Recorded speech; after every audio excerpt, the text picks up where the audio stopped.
Today we are talking man mantras or mantras, I guess. Because there's a man right in mantras, MANTRAS, if I spelled it right anyway. You know, mantras are those little short sayings that we have in our heads that keep us moving. They keep us focused. Maybe they just help keep us a little bit more sane. They're kind of rules that we live by. And we're going to talk about those. We're going to find out what John Smith and Mitch Sears, their mantras are, or their mantras. But before we get into it, quick question. Without telling us what it is, one of yours, think where it came from. Can you think of the origin story of one of yours? Where did it come from? John? I don't even know the origin story. I should probably look that up. I probably haven't thought that much into it, to be quite fair. Well, I think, you know, these things come into our lives and sometimes we don't realize where they came from. It could be loads of experience. It could be something that we consumed or saw that we're like, hey, that's good. I like that. What about you, Mitch? Mine actually came from my mental health journey. So the therapist I was working on, he was like, hey, let's, teach you some tools for managing stress, for motivating yourself, keeping your energy high or positivity. And so he would give me like general tips and strategies. And then I like turned them into something a little more Mitch. So it was kind of me. Okay, so that was that wasn't the mantra wasn't from the professional. No information, and then you did. Okay, that's cool. Yes. Mine are from Instagram Reels. So I like that. Sure. We'll see how they measure up. I guess this is Who Cares About Men's Health, with information, inspiration, and a different interpretation of men's health. My name is Scott. I bring the BS. The MD to my BS is Dr. John Smith. Good morning, afternoon, evening, fellas. And of course, producer Mitch, he's the Who Cares About Men's Health convert. When he first started this podcast, it was just a job. Now it's a lifestyle. Welcome to the show, Mitch. Hey there. All right. So here's the idea. We all have these little one-liners, or they might be a little bit more than a one-liner, but we carry them around. Maybe a coach drilled it into you. You know, maybe that's where it came from. Maybe it came from your dad. Maybe you're like Mitch, you figured it out the hard way. Yeah. But wherever they come from, they shape what we do. So today we're putting our mantras or mantras on the table, where they came from, why they stuck, and how we actually use them. So let's go ahead and get right into it, shall we? My first one is, what's your min? What's your max? Oh. And I actually picked this one up from an Instagram reel, and I was going to go back through my history and see if I could try to find it, but I couldn't. But anyway, what's your min max? And this is how I use it. Before I start something, I decide the floor and I decide the ceiling. Oh, sure. And the minimum is the least I can do that still counts as a win. And the maximum is what it looks like if everything goes perfectly. So like, for example, for my workouts, my minimum might be, all right, I have to do 15 minutes with the kettlebells here at home. My maximum is a full workout at the gym. No, sure. Strength training workout, that whole deal. My minimum is get out and walk for 10 minutes. My maximum is I'd love a good 45-minute, 60-minute walk. So either way, I feel as though I've accomplished stuff. And more importantly, it helps me keep the momentum going. Sure. Because it can be easy for me to go, well, I just don't have the time to get that workout in today. Which, when I say that workout, I'm talking about probably the max, right? Mm-hmm. But if I set a min where I'm like, all right, all I have to do is get a 15-minute walk in and 15 minutes with the kettlebells. Well, I can do that, right? I can get that done. I feel good about it and I move on with my day. And maybe, the next time I get to hit the max. And sometimes it could define what's, in the middle. So it's a win. It keeps you moving. So I'm kind of defining my floor and my ceiling for what it means to win that thing that day. And I apply it across all different sorts of my health philosophies, from my sleep to my diet, the whole deal. So what's your min-max? I like it a lot. It reminds me of one I've heard that was like, even the bronze medalist is still one of the best in the world. Yeah, right? Where it's just like, we always are trying to be like, I have to be the absolute best. And it's like, yeah, can you still do something today? Right? Sometimes the min is showing up. Right. Like, yeah, the min is just starting something for 5 minutes. That, maybe that's all you got in you that day. A lot of things can impact that min-max. Your schedule's packed, or your mental energy, or your physical energy. And that way you don't feel defeated. If you can't do your max, you get your min in and you just smile about it and you go, well, tomorrow's another day. All right, let's go ahead and go to Mitch first. What's your first? What's Mitch's mantra? So my mantras, again, this is something that was given to me. I was given the tools and then I twisted it into something that worked best for me. And it is don't trust future Mitch. That is the mantra. I like that a lot. It happens to be a lot of, because I've done a lot of work with my ADHD, a lot of work with my mental health. And there's this idea that you will always, always, always have like the perfect memory. You will always have the perfect amount of motivation, right? It's like, oh, I won't do this now because later that guy can take care of it, right? And so by saying, no, don't trust future Mitch, you can start to do things like preventing, while you have the energy, do what you need to do. It also starts to create things like you prepare yourself for the future, right? So it's like, don't just assume that future Mitch will remember this thing, put it in the calendar, right? Don't assume that future Mitch will figure out dinner plans, et cetera. Let's make sure we have a salad kit in the fridge so we can make a healthy choice when that happens, right? So it's this kind of mantra where it gives myself enough of like, because I want to take care of future Mitch, right? But no, he's going to make mistakes. He's going to not be as motivated as me right in this moment, et cetera. And so framing it that way really helps me with some of the struggles that I have, kind of keep not only like my day-to-day living with ADHD, but also like a lot of my health fitness goals, like leaving my shoes and my running clothes out the night before. So it's like, oh, I don't even have to look for these. I just put them on, rather than assuming I'll be just fine in the morning. I wanted to say, like, don't trust future Mitch. There's a lot of different variations you can play with. And obviously you picked the one that worked for you, but I kind of like to think of future Scot as a good friend. Oh, sure. Some things that I could make future Scott's life a little bit easier. Yeah. I have to flush my hot water heater and I've, only done it on this particular tankless model once. And I took really copious notes last time. So future Scot now doesn't have to go through the process of trying to figure it all out again. He's got a note that he can look at and it tells him exactly what he needs to do and exactly what needs to go down. So, I mean, whatever angle works for you, don't trust future Mitch or, don't unload it on future Mitch. Like future Mitch is going to have issues of his own. He's going to have his own things to do or, right. Treat future Mitch or future Scot like a good friend. And what would you do? How would you set up a good friend to succeed in the future? And sometimes that means getting off your butt and doing the thing you don't want to do. So your future self doesn't need it. Cool. I like it. John, did you have any thoughts on that?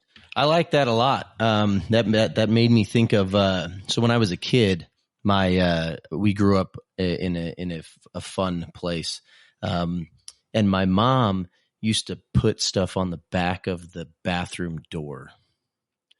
So there was literally 35 quotes on the back of the bathroom door. Some of them were stories. Some of them were just quotes. Like one that comes to mind is, "As a man thinketh, so is he." Things like that my mom would put on the back. And there were stories of, some of them were spiritual. Some of them were just, overall things. And so I grew up with my mom having these all there because her thought was, well, this was before you had cell phones you could take to the bathroom, right? Right. So the only thing you had to do while you were in the bathroom taking care of your business was you could stare at that back wall. And so she had all these motivational quotes on the back of the bathroom door. And I bet if you ask each of my siblings, we would all be able to tell you 3 or 4 of those that were on the back of that bathroom door at any given time. And eventually they would fall off the bathroom door because the steam from the shower would kill the tape. But yeah, so I grew up with some of those things being there, and it's kind of a fun thing to think of these mantras, these things that, these one-liners or the things that kind of keep you going. I think I've mentioned one of these before is in my mind. I always just kind of keep in mind, I'm very simple. I'm not a deep thinker on a lot of levels. And, the Nike mantra of just do it or get it done. I used to, when I was in residency, I said I was part of the GSD club because when I showed up to work, I was there to just get stuff done. But it wasn't stuff necessarily. Right. And so that's one of the things. Stood for something else. I'm sorry. I'm a little slow. Keep going. Yeah. The something else is a different podcast. Yeah. So that's always been something of that I've always just had is when I'm getting into something that's difficult, I just say, get it done. Right. Just get it done. That's GSD. like the thing that, just GSD. And that's one of the things that I always am willing to do when I get in tough situations or when I'm doing something where I'm like, I don't want to get out of bed. I'm like, dude, just get it done. Like if you get it done, it's done. And then you don't have to think about it anymore. Yeah. And I'm very simple in that way. And so that's one of the ones that probably guides majority of my life. And I've tailored that to my kids. I'll say, hey, if it takes less than 5 minutes to do it, you do it right now. And I'm trying to get them to instill that, just get it done, where if it's going to take you a short amount of time, just do it. Like just get it done. Right. I like it. So that's mine that probably comes up the most often in my life is just get it done. Like, you don't want to do 90% of the crap you got to do. Just get it done. Right. And because none of it's that hard. It's just, oh crap, there's like 15 of them. Right. Just get it done. Yeah.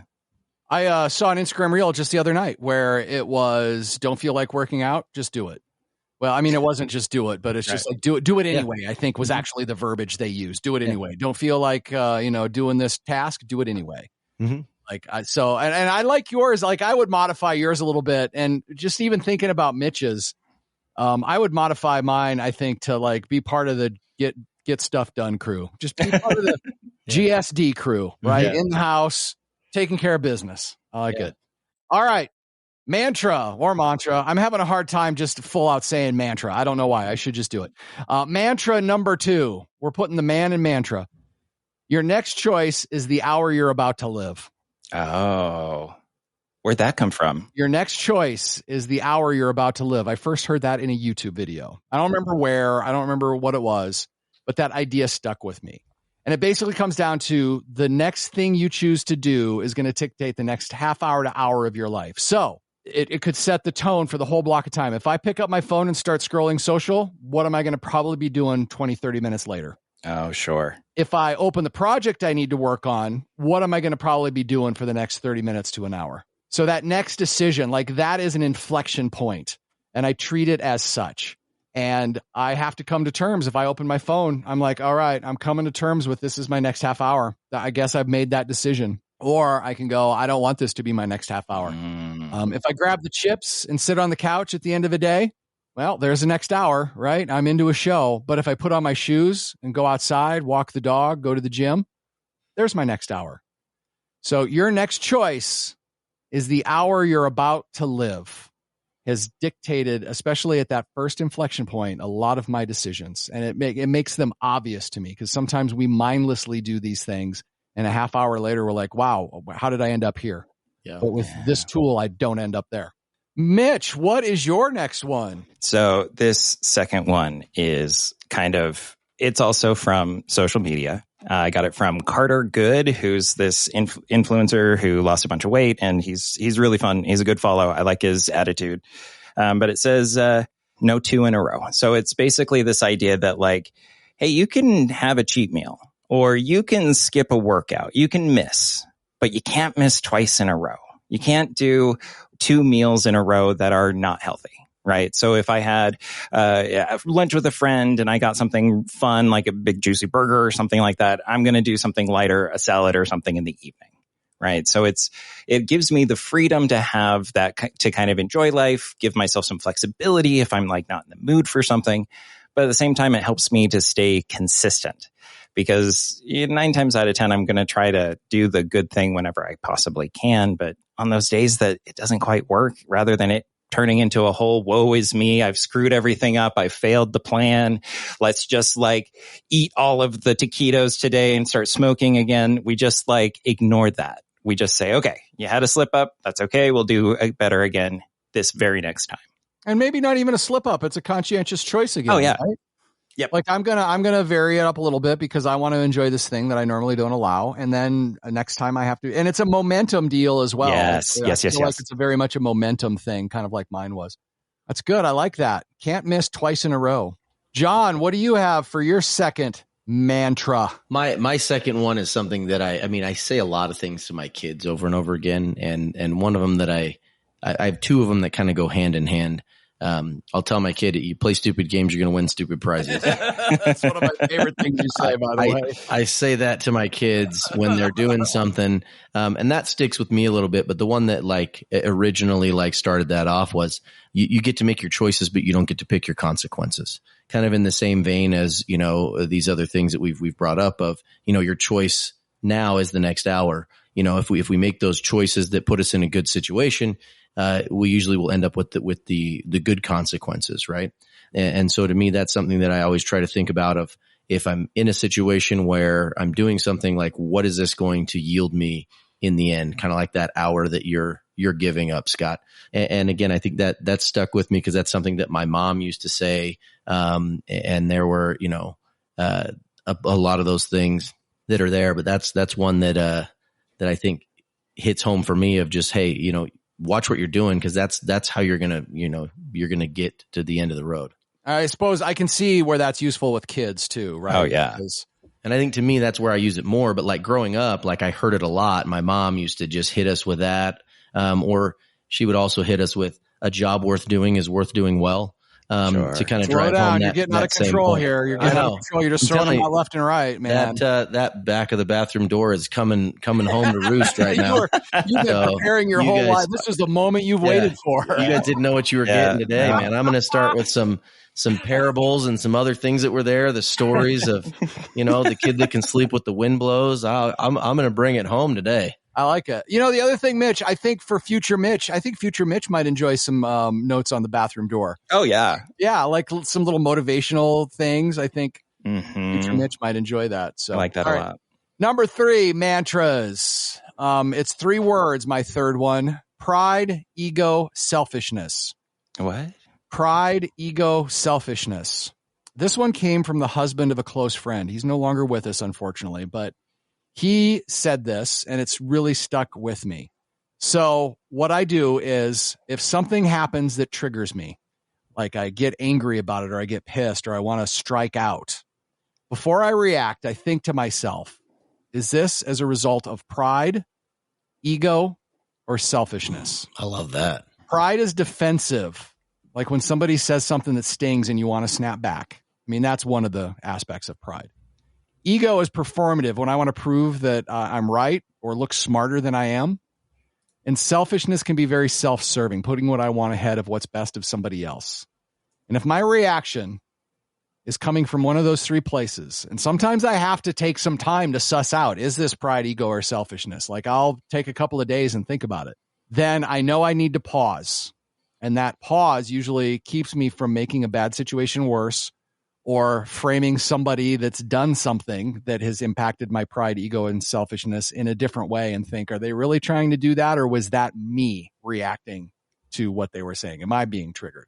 Yeah. So if my reaction comes from pride, ego, or selfishness, I pause before I act, and I usually try to suss out afterwards, was that where it was from, and think about it and try to deal with whatever underlying issue I have that's caused my reaction. We've talked before about like, sometimes emotions, feelings, responses, like we just jump straight to the reaction, right?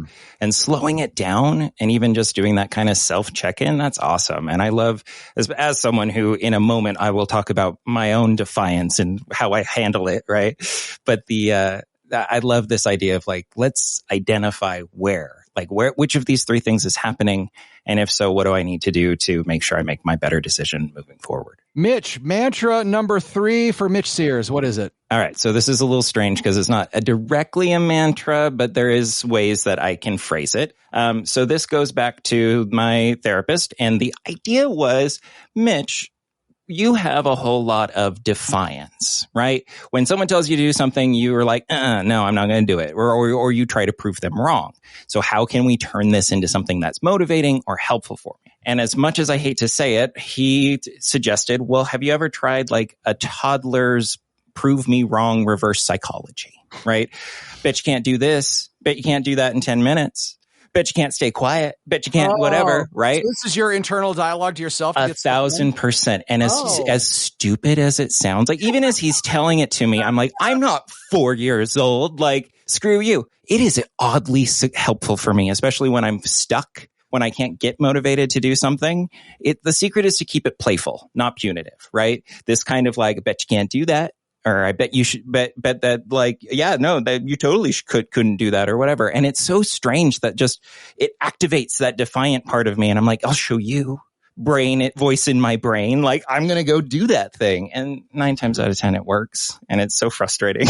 But for me, like, there's something about changing that internal dialogue into something playful and supportive and something that works with you, rather than in the past where I would say things like, yeah, of course you're not running today, right? Of course that's going to be happening. That's who you are. You're a failure, whatever. It's like, no, screw that voice too. So that's kind of how, so it's this prove me wrong, this defiance as fuel. And you're using this powerful voice that's already inside your head anyway. Mm-hmm. That's probably a big part of your personality, and to really, something that you're familiar with to really drive your, wanting to get stuff done. I love it. John, mantra number 3 from Dr. John Smith. Let's go to the back of that bathroom door. What do you got? Mantra number 3. This one doesn't come from the bathroom door. This one is the one when you talk about the thing that makes you stop and think about what you're doing. My wife, she will say this to me, and she started saying this. I think we'd been married a couple years, and she just looked at me and she said, "Can you stop being you for just a minute?" Now, I'm thinking how I would react to that, and I'm running it through my filter for ego selfishness. And again, this is where your mantra comes in, Scott. Where I've got to go. Okay, which one is it? Selfishness, ego. What am I doing here, right? But so I've found myself when I'm doing something that I know is kind of ridiculous or whatever. She'll say that to me if I'm doing something. She'll go, "Can you just stop being you for a minute?" And that'll echo in my head when I like sense myself doing something. I'm like, this is probably not the best idea I've ever had. And so to me, that's one of those things where it makes me stop and go, okay, well, she's saying this, obviously something is going on where I need to check myself, whether it's just being too childish with the kids or, whatever it is. And she never says it mean or grumpy. It's always, in a playful setting of, can you just stop being you for a minute? Like whatever you're doing is like next level annoying and you need to stop right now. And so it's been adopted into my brain because it's been said to me on a handful of occasions, or more than a handful. You can kind of make your own determination on that. But yeah, that's my mantra of stop and kind of take stock of where I'm at. So have you ever had her say that to you and you're just like, you truly consider it and you're like, no, this is fine. Me right now is totally okay, actually. I think the first few times she said it, I did that. But usually she's got a good enough beat on me now where she's like, hey, buddy. Yeah, you trust her on this. I'm telling you this because you're about to win a stupid prize right now. Yeah, right. The other thing I love about this is it's a playful way of one partner being able to communicate to another partner, hey, let's just pause for a second, without nagging. Yeah. Mm-hmm. Like, why are you doing this with the kids so rough right now? Mm-hmm. Right. Like, it turns it into a fun, playful moment. It's almost like code. It's your safe word in a way. That's hopefully not going to trigger you, and you can reflect for a second and just kind of pause. Do you have something you say to her along those lines? No. I think I've used that on her a few times. Yeah, how'd that play out? But I mean, it was fine. She felt the playfulness, but I think in the relationship, there's a need for that to be said to me a lot more than there's a need to be said for her. I like it, and you're able to put your ego aside because that's the routine that you've all built. Because it'd be easy to throw that ego out. Like, what do you mean? I'm awesome. Yeah. Why would I want to stop being this? Right. Look at all this, honey. Yeah, you're welcome. Yeah. All right, gentlemen. That was super good. I have a fourth one that I'm dying to tell you, so we might have to do another episode. Well, why don't you hit us now? Are we on time? Yeah, you know what? I'm going to save it for another episode. Do you guys have more? I know John can come with more because he's told us. He's got a whole door worth. He's got a whole lifetime of, on the back of the bathroom door. Got a few. Mitch, you got more for a future episode? Yeah, I think so. There's enough in there. All right, let's reflect. I'm going to say, Mitch, you said a couple things I really liked. I like this idea of the defiance challenge. I don't know that works for me. I might try it, but I like the idea of playful, not punitive. Yeah. Making it a challenge. So yeah, I like that. And I also really like the future Mitch idea that you helped inspire in me. Future Scott. Like, how can I treat, because I'll go above and beyond for friends, and try to make things good for them, or try to be really thoughtful. And why don't I do that for myself? Like, that's tapping into something I enjoy doing anyway. It's just I'm doing it for me now. Yeah. So I'm going to think about how I can help future Scott. John, did you have anything that you'd like to kind of put a bow on at the end of this mantras episode? I think we're all doing things very similarly. Just we've said them differently in a lot of ways. Yeah. We have the thing that helps us, put ourselves in check, the thing that helps us, motivates us, and those types of things. We have all those things at our disposal. I think it's just awesome to hear other people's, and sometimes, like the future Mitch, like I'm probably going to adopt that and go, this is if I do it now, future John doesn't have to go, damn it, I got to go do that right now. Right. And so I think a lot of those things are great. And I just loved hearing, kind of the things you guys have, even if they came from Instagram, Scott. I still loved it. I mean, you can get some good stuff there, right? Like, yeah. That's why sometimes I'm like, all right, I'll take a half hour and do Instagram. I mean, you have to, go through a lot of crap, but you do find some good stuff. Yeah, you'll find I'm some also good going ones. to say, I love that observation you made that these all kind of are similar in a way. They have similar kind of reasons for existing. Mm-hmm. I like how you categorized it like that, because I think there's some learning to be done there as to what it is that we as men struggle with. Controlling ourselves sometimes, our reactions, getting stuff done. We all have a hard time getting stuff done. And there might be other themes in there as well. Mitch, did you catch any other themes? And if not, like, what do you want to say to wrap this up? So one of the themes that really was kind of interesting to me was just this idea that everyone kind of had these positive frameworks and mantras, right? It's not no pain, no gain, which can sometimes be a negative thing depending on the situation, your feelings, et cetera. Those kinds of punitive or, kind of and not very, or just kind of toxic in a way. Yeah. These toxic mantras that we're kind of taught all the time from, media or things that we've seen before. I really appreciate that they all weren't, right. They were, but they were playful. They were, they weren't like woo woo or whatever. It was like stupid prizes, right? It was funny. And that kind of thing is what I find successful. And so it just kind of goes back to my like ongoing thing. Why I'm a convert to this type of stuff is just, you gotta find what works for you. Right. Yeah. And sometimes those be a super strong man, get mad at yourself if you're not doing whatever, like that doesn't work for everyone and it doesn't work for me. So it's so cool to hear other guys that are also, staying positive, and I might take on some of these mantras. I liked them. I'm going to add one last thing. So the one last thing is maybe examine the mantras you have, and are they serving you or are they not serving you? Because I think you bring up a good point, Mitch. Sometimes these mantras we have aren't necessarily all that super helpful, or they kind of take us in a direction that maybe we don't want to go if we sit and think about it. But we were programmed at a young age from our family, the media, all of it, schoolyard friends. Yeah. So maybe examine those, because those are the programs that run the human brain, are these little sayings that we have. So perhaps examine that. And if you have a moment and you want to send us an email and tell us what your mantra is, or maybe you caught a category we didn't that you think is pretty important to bring up, as guys, we should realize that, this is something we have to pay attention to.